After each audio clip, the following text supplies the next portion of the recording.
Պատերազմի խաբակցությունը շատ է կարևոր impeachment-ի Իրենց առաջ դուք եք կարևորում։ Այո, մենք ենք շատ կարևորում, բայց մեր համար դա բան չի, այսպես կոչված աշխարհի վերջը չի։ Իրենց համար մոտավորապես դա աշխարհի վերջն է։ Իրանք չեն ուզում, որ 26 թվականին այդ հարցը լուծվի Նիկոլ Փաշինյանին իշխանությունից հեռացնելու հարցը։ Իրանք ուզում են, որ impeachment-ի ճանապարհով արվի։ Իրականում դա շատ ճիշտ գաղափար է, իրականում շատ ճիշտ գաղափար է։ Եվ իրականում Նիկոլ Փաշինյանը ինքը պետք է այդ գաղափարին տոն տա, որովհետև այսօր այն process-ները, որ գնում են, որ ասենք արդեն րոպեների ընթացքում չենք էլ հասցնում հետևենք, թե Նիկոլ Փաշինյանը հաջորդ պահին ինչ այսպես կոչված որոշում է կայացնելու, ինչ փաստաթուղթ է ստորագրելու, շատ վտանգավոր մենք process ասածը դրսի հետ կապ ունի, ոչ։ Այո,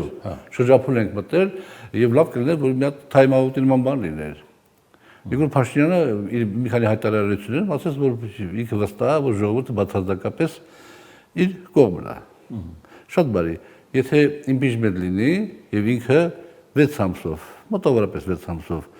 զրկվի իշխանությունից եւ 6 ամսից հետո այդ time out-ը օգտագործի, ժամանակ օգտագործի, մտքերը հավաքելու, գաղափարները սրբագրելու, ասենք դաշնակիցների հետ որոշակի հարաբերություններ այս կողմում ճշտելու եւ ներկայանալու ժողովրդի դատին նորից։ Եվ եթե ինքը վստահ 100%-ով որ ժողովրդի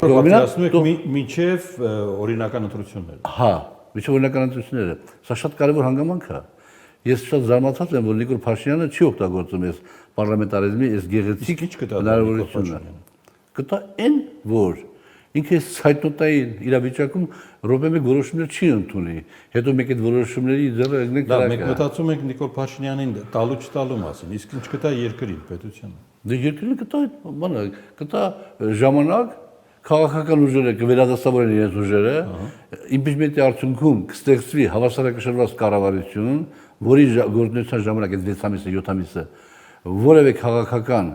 քաղաքականի նման անգամ ձերբակալություն չպիտի տեղ ունենա, կստեղծվի հավասարակշռված կառավարություն, որ որևէ մեկ ուժ չկարողանա քաղաքական վերմակը քաշի իր վրա եւ քաղաքական դաշտը գնա ընտրությունների։ Նիկոլ Փաշինյան, Ռոբերտ Քոչարյան, Սերժ Սարգսյան, Սամվել Կարապետյան եւ մյուսները